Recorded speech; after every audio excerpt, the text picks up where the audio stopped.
Freedoms book of world रेकॉर्डमध्ये नोंद झालेली पहिली digital media press media live. आपण पाहत आहात प्रेस मीडिया लाईव्ह।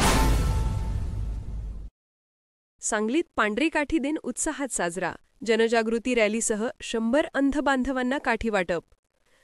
सांगली जागतिक पांढरी काठी दिनानिमित्त राष्ट्रीय दृष्टिहीन संघ महाराष्ट्र विभागीय शाखा पुणे आणि सांगली शाखेतील समस्त अंध भगिनी व बंधू यांच्या संयुक्त विद्यमाने सांगली शहरात जनजागृती रॅलीचे आयोजन करण्यात आले। या रॅलीचा मुख्य उद्देश अंध व्यक्तींच्या सुरक्षिततेबद्दल आणि त्यांच्या हक्कांबाबत समाजात जागरूकता निर्माण करणे हा होता। ही भव्य रॅली सांगलीतील काँग्रेस भवन येथून सुरू झाली व सिव्हिल चौक येथे तिचा समारोप झाला।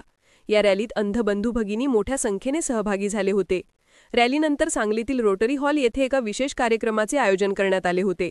या कार्यक्रमात 100 गरजू अंध बांधवांना पांढऱ्या काठीचे मोफत वितरण करण्यात आले। हा उपक्रम अंध व्यक्तींना स्वावलंबी बनवण्यासाठी एक महत्त्वाचे पाऊल ठरले। या कार्यक्रमासाठी विभागीय शाखा पुणे आणि कोल्हापूर शाखेचे पदाधिकारी आवर्जून उपस्थित होते। त्यांच्या उपस्थितीने स्थानिक कार्यकर्त्यांचा उत्साह वाढला। संकर्त सांस्कृतिक युवा फाउंडेशन, डॉक्टर रियाज मुजावर, रोहितजी शिंदे, जहीर मुजावर व केमिस्ट्रीचे संचालक शिवाजी शिंदे यांचे या संपूर्ण उपक्रमासाठी विशेष सहकार्य लाभले। कार्यक्रमाचे बहारदार सूत्रसंचालन सांगलीचे प्रतिनिधी श्री गोविंद पाटील यांनी केले। कार्यक्रमाच्या शेवटी श्री सालम नदाफ यांनी उपस्थितांचे आभार मानले।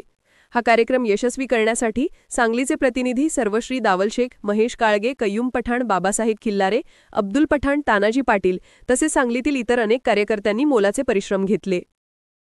5 जून 1977 रोजी मुंबई या ठिकाणी झाले।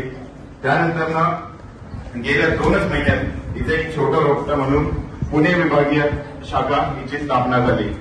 आज सांगली जो जिल्हा आहे तो पुणे विभागीय शाखेच्या अंडर येतो। पुणे विभागीय शाखेच्या अंडर पुणे, सातारा, सांगली, सोलापूर, कोल्हापूर असे 5 जिल्हे येतात आणि त्यांचं या ठिकाणी 15 ऑगस्ट 1977 पासून सातत्याने पुण्यात मार्फत काम चालू आहे। आमच्या राष्ट्रीय दृष्टिहीन संघ महाराष्ट्राचे प्रेस मीडिया लाईव्ह न्यूज चॅनलला लाईक करा, शेअर करा आणि सबस्क्राईब करा।